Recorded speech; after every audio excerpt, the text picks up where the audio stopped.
أعوذ بالله من الشيطان الرجيم بسم الله الرحمن الرحيم لا جناح عليكم إن طلقتم النساء ما لم تمسوهن أو تفرضوا لهن فريضة ومتعوهن على الموسع قدره وعلى المقتر قدره متاعا بالمعروف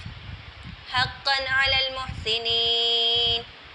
کچھ گناہ نہیں تم پر اگر تم طلاق دو عورتوں کو اس وقت کہ ان کو ہاتھ بھی نہ لگایا ہو اور نہ مقرر کیا ہو ان کے لیے کچھ مہر اور ان کو کچھ خرچ دو، مقدور والے پر اس کے موافق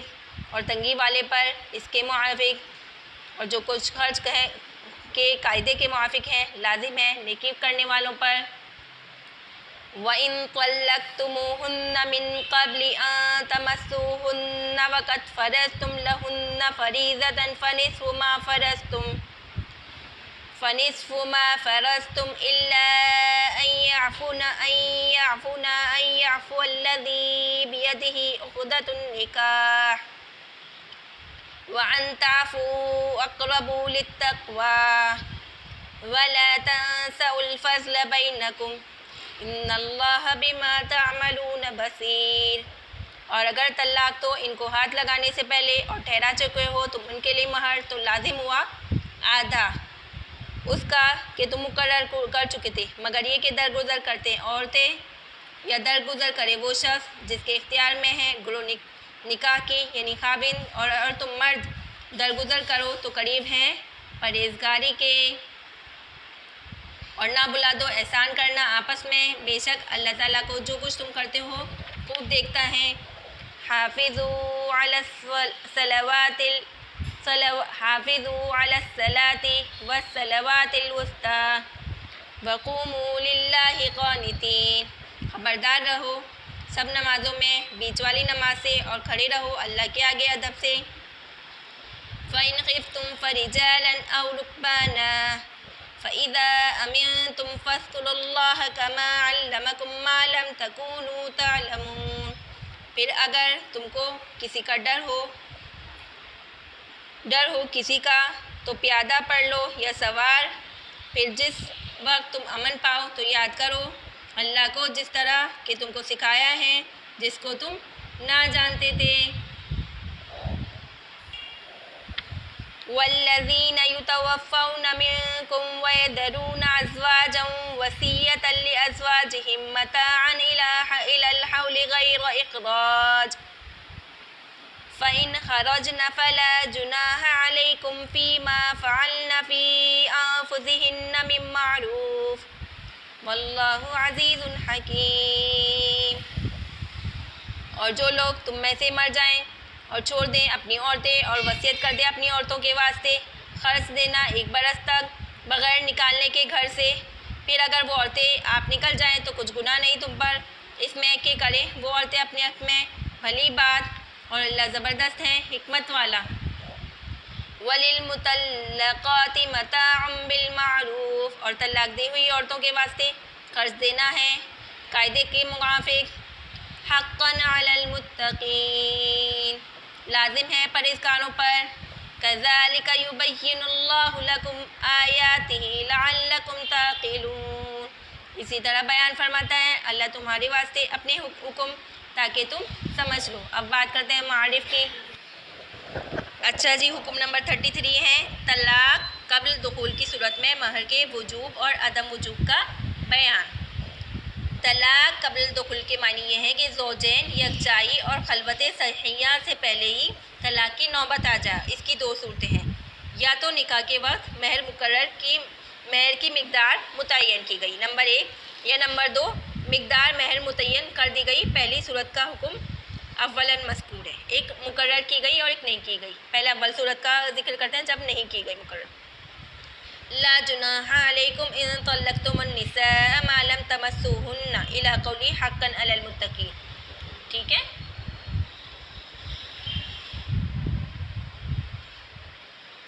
حقا علی المحسنین،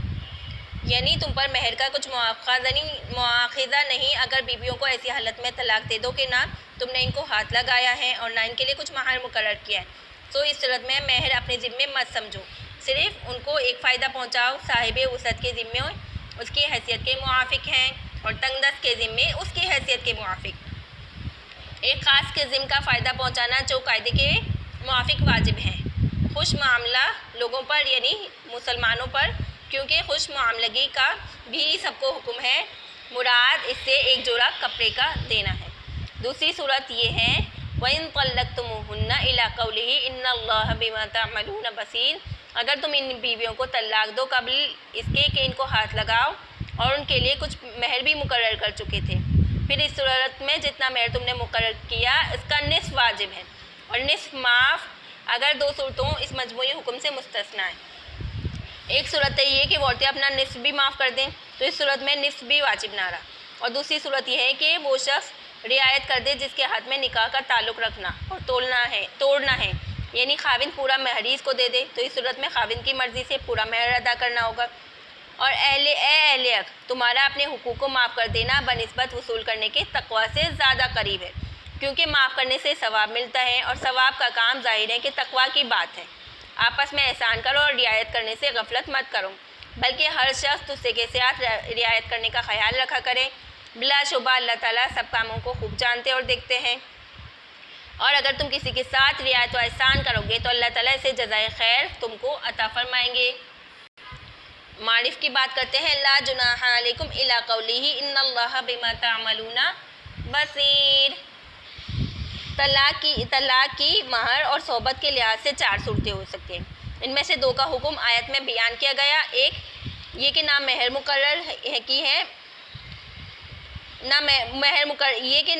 مقرر ہو نہ صحبت و خلوت، دوسری یہ کہ مہر تو مقرر ہے لیکن صحبت و خلوت کی نوبت نہ آئے،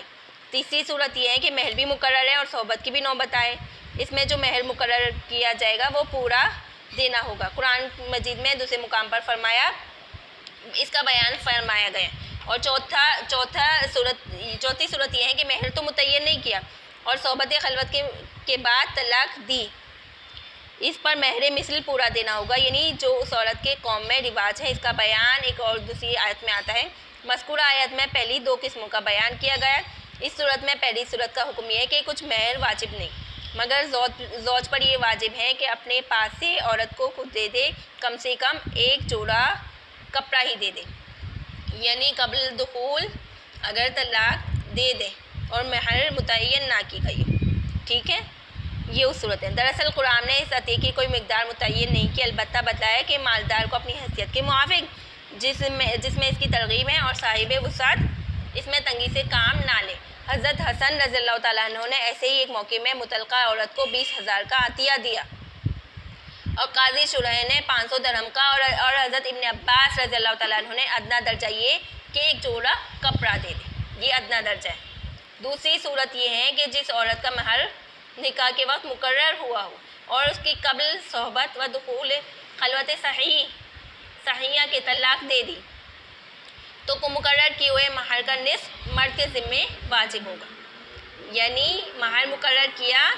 اب خلوت صحیح سے پہلے طلاق دی تو مہر کا نصف واجب ہوگا، البتہ اگر عورت معاف کر دے یا مرد پورا دے دے تو اختیاری بات ہے، جیسے کہ آیت میں ہے الا ان يعفون ان يعفو الذي بيده عقدۃ النکاح سے معلوم ہوتا ہے۔ اب نمبر 1 مرد کے پورا مہر دینے میں کو معاف کر دینے سے شاید اس لفظ کی طرف تعبیر کیا کہ عام عادت عرب کی یہ تھی کہ مہر کی رقم شادی کے ساتھ ہی دے دی جاتی تھی، تو طلاق قبل از خلوت کی صورت میں وہ نصف واپس لینے کا حقدار ہوگا۔ اب اگر وہ رعایت کر کے اپنا نصف واپس نہ لے تو معاف ہی کرنا ہے، اور معاف کرنے کی افضل اور اقرب للتقویٰ قرار دیا، کیونکہ یہ معافی علامت اس بات کی ہے کہ تعلق نکاح قطع کرنا بھی احسان اور حسن سلوک کے ساتھ ہوا، جو مقصد شریعت اور موجب ثواب عظیم ہے، خواہ معافی عورت کی طرف سے ہو یا مرد کی طرف سے۔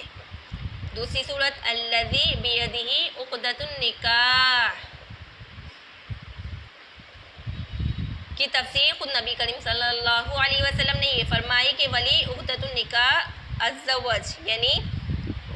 عقد نکاح کا مالک شوہر ہے۔ یہ حدیث دارالقطنی میں بروایت عمر بن شعیب عن ابیہ عن جدہ منقول ہے، اور حضرت علی رضی اللہ تعالیٰ عنہ اور ابن عباس رضی اللہ تعالیٰ عنہ سے بھی ثابت ہوا کہ نکاح مکمل ہو جانے کے بعد نکاح کو قائم رکھنے یا ختم کرنے کا مالک شوہر ہے۔ طلاق وہی دے سکتا ہے، عورت کو طلاق کا اختیار نہیں ہے۔ اچھا جی، ہم اگلی آیت کی طرف بڑھتے ہیں۔ حافظوا علی الصلاۃ والصلوات الوسطی، تو خبردار رہو نمازوں سے اور بیچ والی نماز سے، اور کھڑی رہو اللہ کے آگے ادب سے۔ حکم نمبر 34 ہے نمازوں کی حفاظت کا بیان۔ پیچھے طلاق کے احکام ہیں، درمیان میں نماز کے احکام بیان کرنا اشارہ ہے کہ مقصود اصلی توجہ الی الحق ہے، اور معاشرت اور معاملات کے احکام کے علاوہ مسلطوں کے اس توجہ کی حفاظت اور ترقی بھی مقصود ہے۔ چنانچہ جب ان کو خدائی احکام سمجھ کر عمل کیا جائے تو توجہ لازم ہوگی۔ پھر یہ کہ ان احکام میں ادائے حقوق عباد بھی ہیں۔ حقوق عباد کے اطلاق سے درگاہ الہی سے دوری ہوتی ہے، جس کے لوازم میں حق و عبد دونوں کی طرف سے بے توجہی ہے۔ چنانچہ نماز میں یہ توجہ زیادہ ظاہر ہے، اس لیے کہ درمیان میں لانے سے اس توجہ کے مقصود ہونے پر زیادہ دلالت ہوگی، تاکہ بندہ اس توجہ کو ہر وقت پیش نظر رہے۔ حافظوا علی الصلاۃ والصلاۃ الوسطی الی قولہ ما لم تکونوا تعلمون، محافظت کرو سب نمازوں کی، عموماً درمیان والی عصر کی نماز، خصوصاً نماز میں کھڑے رہو اللہ کے سامنے عاجزی سے، اور پھر اگر تم باقاعدہ نماز پڑھنے میں کسی دشمن کا اندیشہ ہو تو کھڑے کھڑے سواری پر چڑھے ادا کرو، خواہ قبلے کی طرف منہ ہو یا نہ ہو۔ اگر رکوع سجود صرف اشارے سے ہی ممکن ہو پڑھ لیا کرو، اس حالت میں بھی اس پر محافظت رکھو، اس کو ترک مت کرو۔ پھر جب تم بالکل اطمینان ہو جائے اور اندیشہ جاتا رہے تو تم اللہ تعالیٰ کو یاد یعنی ادائے نماز اس طریق سے کرو جو تم اطمینان کی حالت میں سکھلایا ہے، جس کو تم پہلے سے نہ جانتے تھے۔ کثرت سے علماء کا قول بعض احادیث کی دلیل ہے کہ بیچ والی نماز سے مراد عصر ہے، کیونکہ اس کے ایک طرف دو نمازیں دن کی ہیں فجر ظہر، اور ایک طرف دو نمازیں رات کی مغرب عشاء، تاکہ خصوصیت اس لیے کی گئی کہ اکثر یہ وقت کاروبار کی مشغولیت کا ہوتا ہے۔ عاجزی کی تفسیر حدیث میں سکوت کے ساتھ آئی۔ اس آیت میں نماز میں باتیں کرنے کی ممانعت ہے، پہلے کلام کرنا درست تھا، اور یہ نماز کھڑے اشارے سے جب صحیح ہوگی، جبکہ ایک نماز کھڑے ہو سکے اور اس میں سجدے کا اشارہ ذرا پست کرے اور چلنے سے نماز نہیں ہوگی۔ البتہ جب ایسا ممکن نہ ہو، مثلاً عین لڑائی کا وقت ہو تو دشمن سامنے ہو، تو نماز کو قضا کر دیا جائے گا اور دوسرے وقت پڑھ لیں۔ اچھا جی، آگے تفسیر ہے اس آیت کی۔ حدیث نمبر 35 ہے بیوہ عورت کی سکونت اور متاع کے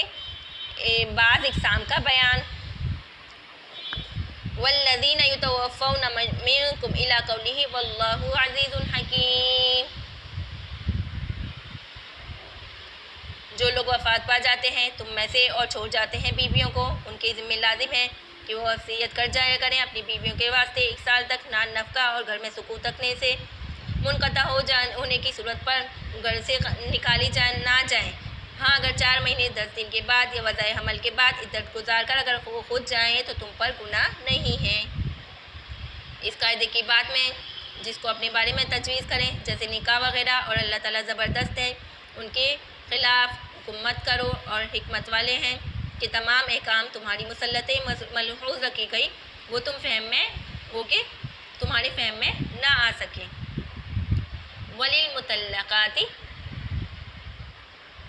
مَتَاعٌ بِالْمَعْرُوفِ إِلَىٰ قَوْلِهِ لَعَلَّكُمْ تَعْقِلُونَ، سب طلاق دی ہوئی عورتوں کے لیے کچھ فائدہ پہنچانا کسی درجے میں مقرر ہے قاعدے کے موافق، اور یہ کہ مقرر کیا ہے اس پر جو کفر و شرک سے پرہیز کریں، یعنی مسلمانوں پر خواہ مقرر کرنا وجوب کے درجے میں ہو یا استحباب کے مرتبے میں۔ اس طرح اللہ تعالیٰ تمہارے عمل کرنے کے احکام بیان فرماتا ہے اس توقع پر کہ تم سمجھ اور عمل کرو۔ معرف کی بات کرتے ہیں، والذین یتوفون منکم الی قولہ واللہ عزیز حکیم۔ زمانہ جاہلیت میں وفات زوج کی ایک سال مدت 1 سال تھی، اسلام میں بجائے 1 سال کے 4 مہینے 10 دن مقرر ہوئے۔ ما قبل آیت یتربصن بانفسہن 4 اشہر و10 سے معلوم ہو چکا، مگر اس آیت کی اتنی رعایت رکھی گئی کہ چونکہ اس وقت تک میراث کا حکم نازل نہ ہوا تھا اور بیوی کا حصہ مقرر نہ تھا، بلکہ اوروں کے حق کا مدار محض مردے کی وصیت پر تھا، جیسا کہ آیت کتب علیکم اذا حضر کی تفسیر سے معلوم ہوا۔ اب حکم یہ ہوا کہ عورت اپنی مصلحت سے خاوند کے ترکے کے گھر میں رہنا چاہے تو سال بھر تک اس کو رہنے کا حق حاصل ہے۔ پھر اسی طریقے سے اس مدت میں اس کو نان نفقہ بھی دیا جائے۔ اس آیت میں بیان ہے کہ خاوند کے حکم ہے کہ اس طرح کی وصیت کر جایا کرے، اور چونکہ یہ حق عورت کا تھا، اس کو اس کے وصول کرنے نہ کرنے کا اختیار حاصل تھا، اس لیے وارثوں کو تو گھر سے نکلنا جائز نہ تھا، لیکن خود اس کو جائز تھا کہ خود اس کے گھر نہ رہے اور اپنا حق ورثہ کو چھوڑ دے، بشرطے کہ عدت پوری ہو چکے اور نکاح وغیرہ سب درست ہیں، اور یہی مراد ہے قاعدے کے بات ہے۔ البتہ عدت کے اندر نکلنا اور نکاح کرنا سب گناہ ہیں عورت کے لیے، اور جو منع کر سکے اور نہ روکے اس کے لیے بھی۔ پھر جب آیت میراث کی آیت نازل ہوئی، گھر بار سب ترکہ میں عورت کا حق مل گیا، سو اپنے حصے میں رہے اور حصے سے خرچ کرے، یہ آیت منسوخ ہو گئی۔ آگے ہے وَلِلْمُطَلَّقَاتِ مَتَاعٌ بِالْمَعْرُوفِ، مطلقہ عورتوں کو متاع یعنی فائدہ پہنچانا اس سے پہلی آیت میں آ چکا، مگر وہ صرف دو اقسام کی مطلقات تھیں جن سے صحبت اور خلوت سے پہلے طلاق ہو گئی۔ ایک کو فائدہ پہنچانا یہ ہے کہ جوڑا دے دیا جائے، اور دوسرے کو فائدہ پہنچانا یہ ہے کہ آدھا مہر دیا جائے۔ اب وہ طلاق والیاں رہ گئی جن کو صحبت یا خلوت کے بعد طلاق دی جائے، سو ان میں جن کا مہر مقرر کیا ہو ان کا فائدہ پہنچانا یہ ہے کہ پورا مہر دیا جائے، اور جس کا مہر مقرر نہ کیا جائے اس کے لیے بعد دخول کے مہر مثل واجب ہوگا۔ یہ متاع بمعنی مطابق فائدہ پہنچانا اس تفصیل سے ہے تو واجب ہوتا ہے، اور متاع سے مراد فائدہ خاص یعنی تحفہ یا جوڑا دینا ہی لیا جائے گا۔ تو ایک مطلقہ کو تو دینا واجب ہے جس کا ذکر ماقبل میں آ چکا، اور باقی سب اقسام میں مستحب ہے۔ اور اگر متاع سے مراد نفقہ لیا جائے تو جس طلاق میں عدت ہے اس میں عدت گزرنے تک واجب ہے نفقہ، خواہ طلاق رجعی ہو بائن، غرض آیت سے اپنے الفاظ عامہ سے سب صورتوں کو شامل ہے۔